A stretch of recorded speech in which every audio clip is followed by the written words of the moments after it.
hidden from sight for over 2 millennia, ancient steps have been unveiled at the renowned ancient pool of Siloam in Jerusalem. The Israeli government has just thrown a wrench in that theory. In a massive excavation project, they have fully exposed the pool of Siloam, huge and undeniable. This is the exact spot where miracles happened, and the physical evidence is impossible to ignore. Jesus performed 2 miracles in Jerusalem. He healed the paralytic by the pool of Bethesda, Right. and here he healed the blind man. It is hands down the biggest nightmare for anyone who doubts the scriptures. But the crazy part is not just the pool. It is what was found hiding inside the debris that no one can explain. The impossible discovery beneath the sewer. It all started with a messy mistake that ended up changing history forever. Back in the autumn of 2004, construction workers in Jerusalem were not looking for God, miracles, or ancient kings. They were just trying to fix a busted sewer pipe in the city of David, south of the Temple Mount. It was a dirty, routine job. Heavy machinery was tearing up the ground, and the air was filled with dust and the smell of the city. But then, the excavator bucket scraped against something that should not have been there. It hit hard stone. This was not just a rock or a piece of old pavement. As the dust settled, the workers saw the unmistakable outline of wide, chiseled steps leading down into the darkness. They froze. In Jerusalem, you do not just keep digging when you hit ancient stones. They called in the Israeli Antiquities Authority. When the archaeologists arrived, they expected to find maybe a small house or a street. But as they brushed away the centuries of dirt, their jaws dropped. They had found 2 steps, then 3, then 5. The stairs just kept going. This was not a house.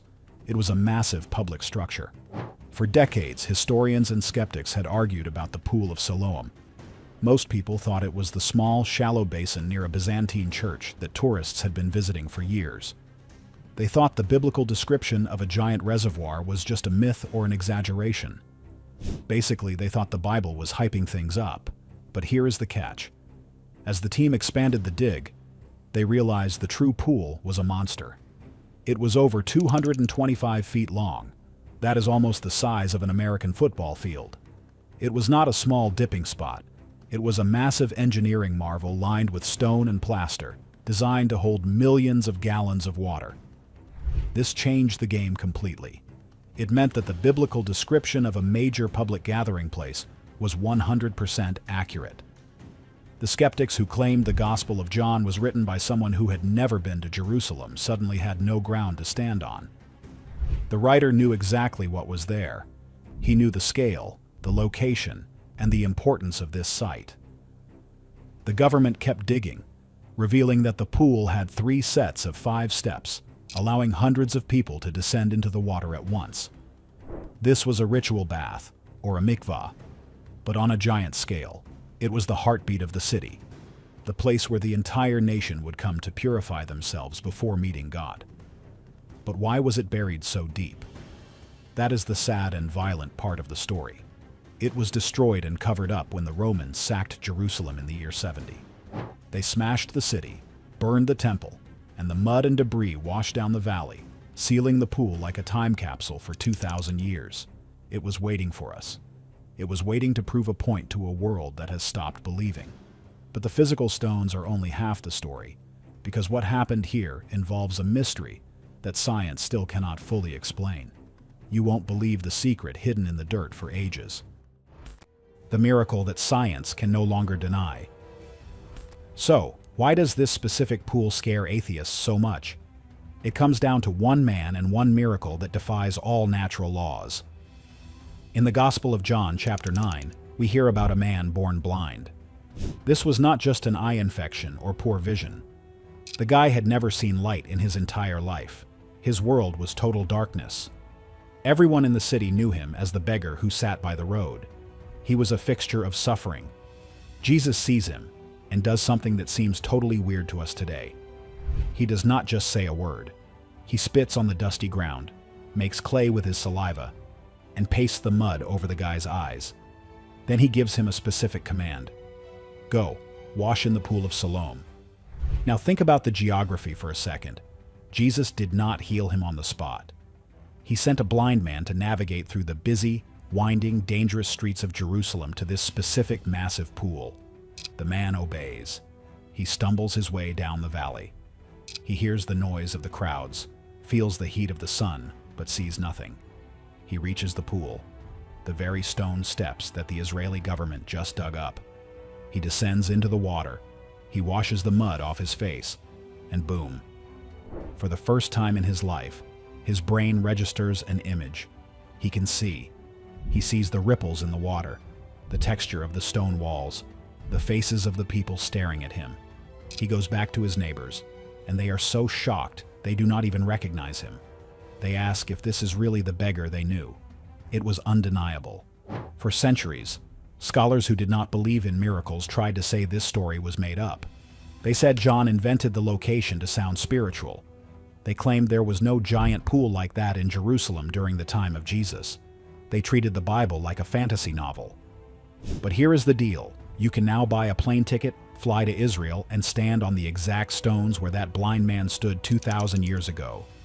The existence of the pool does not prove the miracle by itself, but it proves the setting was real. It proves the author of the gospel knew exactly what Jerusalem looked like before the Romans destroyed it.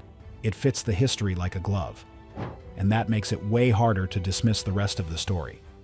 If the pool is real, and the steps are real, and the location is perfect, the uncomfortable question for a skeptic is simply this: what else is real? But here is where it gets dramatic. The water did not just sit there.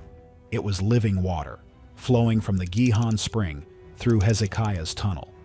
The engineering was genius, showing a level of sophistication that matches the Bible's accounts of the kings of Judah.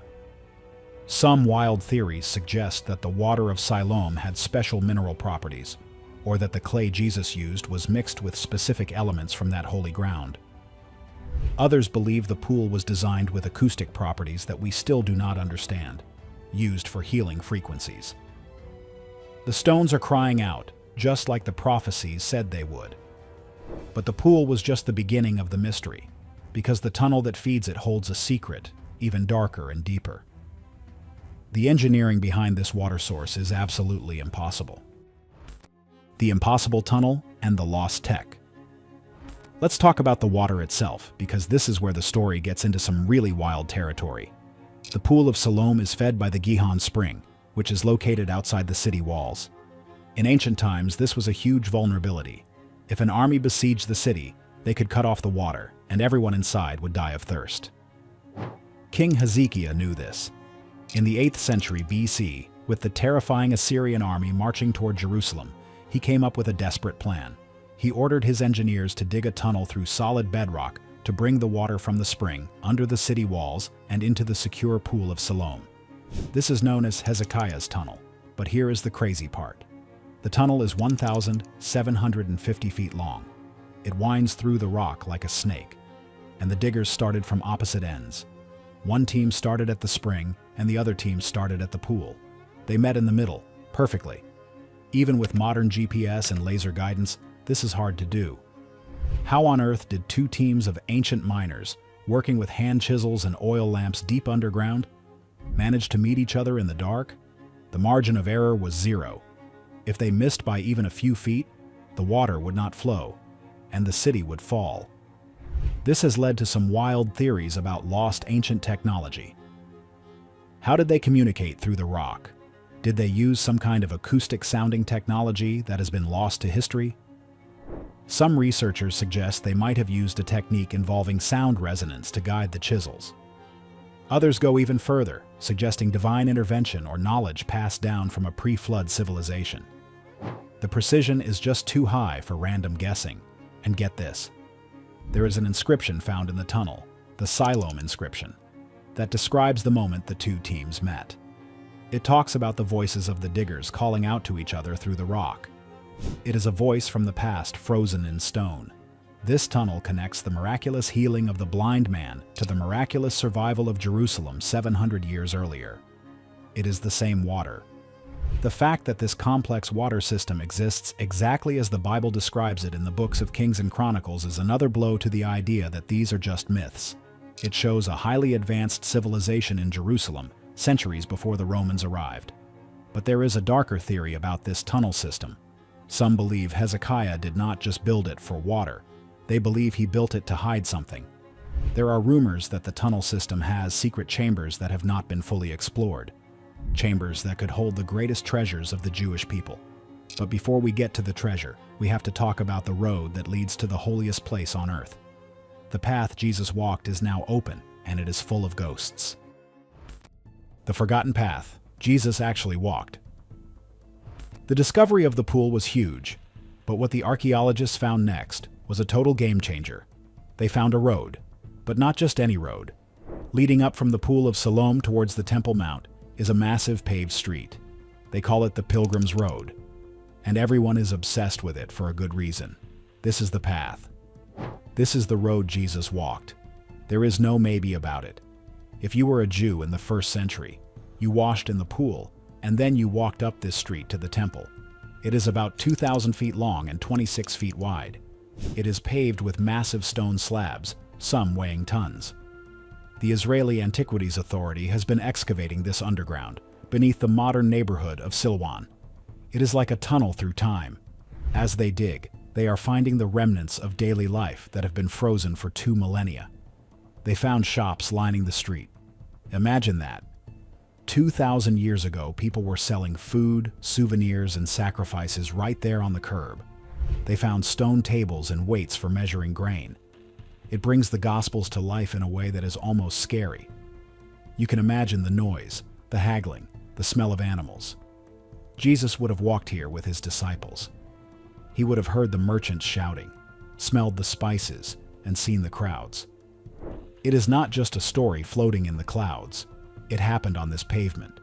You can see the wear and tear on the stones from millions of feet walking up to worship God, and that is putting it lightly. The preservation is insane. They found a stone podium on the side of the road where announcements were made. Maybe a Roman official shouted orders from there, or a rebel leader rallied the troops. It grounds the life of Jesus in hard, cold reality. It brings the text from black and white into high-definition color. For a non-believer, this is tough to handle. It is easy to dismiss a sky god, but it is hard to dismiss a man who walked on a road that you can go visit today. The geography supports the biography. The road connects the miracle of the pool directly to the authority of the temple. It is a physical link between the healing of the blind man and the worship of God. But the road also tells a story of fear. In the drainage channels that run underneath this street, archaeologists found the tragic evidence of the last days of Jerusalem. The coins proved the skeptics dead wrong, but the bodies tell a different story. The evidence that shattered the skeptics' timeline. Now, let's talk about the hard data. Anyone can stack some rocks and call it ancient, but how do we know for sure when this was built? The answer is in the pockets of the people who walked there. The archaeologists found coins, lots of them. And get this, they found coins embedded in the plaster beneath the street and the pool. That gives us a concrete date. They found coins from the time of Alexander Jannaeus, a Jewish king, all the way up to Pontius Pilate. Yes, that Pontius Pilate, the guy who sentenced Jesus to death. Holding a coin with Pilate's name on it found in the mud of the Pilgrim's Road is chilling. It puts a timestamp on the site that matches the life of Jesus perfectly. It confirms that this road was fully operational and busy during the exact years Jesus was preaching in Jerusalem. But here is the catch. They also found coins from the Great Revolt against Rome, around the year 66 to 70. And then, the coins stop. Silence.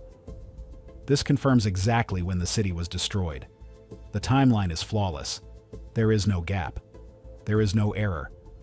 The archaeological record aligns 100% with the historical record of the Bible and Josephus. They also found burnt debris, ash, and arrowheads. This tells the story of the final battle when the Romans burned Jerusalem to the ground. It is a snapshot of tragedy, frozen in time. For the atheist who claims the Bible was written hundreds of years later by people who did not know the facts, this is a disaster. The coins prove the writers were eyewitnesses. The precision is what matters. If the Bible was a made-up myth, why would it get the architectural and economic details of first-century Jerusalem so right? Why would it place the pool exactly where we found it? Why would the timeline of the coins match the timeline of the Gospels? It takes more faith to believe it is a coincidence than to believe it is true. But the drainage channel held something even more valuable than coins. This is where the wild theories about the temple treasures come into play. As if the pool and the road were not enough, the drainage channels underneath the road held the wildest finds of all. This was where people hid when the Romans were eliminating everyone in the city. It was a place of fear. But in that mud they dropped things. They found a tiny golden bell, a pure gold bell with a loop on top. This likely fell off the robe of a high priest. Think about that. A piece of the high priest's garment, described in the book of Exodus, found right there in the sewer. It connects the law of Moses to the physical dirt of Jerusalem. They also found a sword that belonged to a Roman soldier, still in its leather scabbard. It is spooky. It is like the battle ended 5 minutes ago. But the wildest theory, gaining traction, is about what else might be down there. We know the Romans took the menorah and the table of showbread to Rome, because we can see them carved on the Arch of Titus. But there is a massive debate about the Ark of the Covenant. It was never mentioned in the Roman loot lists. Some radical theorists believe that the network of tunnels connecting the Pool of Siloam to the Temple Mount is much more complex than we know. They believe that King Josiah or perhaps the priests right before the destruction hid the Ark in a secret chamber deep beneath the mountain. And the way to get there? Through the water tunnels. There is a theory that the Copper Scroll, one of the Dead Sea Scrolls which lists hidden treasures of gold and silver, refers to locations right here in this valley. Is it possible that the Israeli government is not just digging for history, but looking for the ultimate artifact? Finding the Ark would not just scare atheists, it would potentially trigger the end-time scenarios predicted in Revelation. And then there is the red heifer connection. In Jewish tradition, to rebuild the temple, you need the ashes of a flawless red heifer mixed with living water. Where does that living water have to come from? The Pool of Siloam. Some people believe the acceleration of this excavation is a direct preparation for the Third Temple. They are clearing the path for the priests to walk up from the pool to the mount once again. This is not just archaeology, it is prophecy happening in real time. The fact that the pool is now ready, the road is being cleared, and the water is flowing is making a lot of people look at the sky. The pieces are coming together in a way that feels orchestrated. The Israeli government is still digging. They are opening up more of the pool every year. They plan to fully excavate the entire southern tip of the city of David. What if they find something with an inscription? What if they find a direct reference to Jesus or the apostles etched into a stone wall? Or what if they break through a wall and find the chamber everyone has been whispering about for 2,000 years? Every shovel of dirt is a potential bombshell. The atheist world is watching nervously because every time Israel digs, the Bible looks more and more like a history textbook. The Pool of Siloam is open again. The water is flowing. The prophecy is alive. So, does this physical proof change your mind about the Bible's history? Or is it all just a massive coincidence 2,000 years in the making? Let us know your honest thoughts in the comments below. And if you want to see more mysteries uncovered, smash that like button and subscribe. Thanks for watching, and we'll see you in the next one.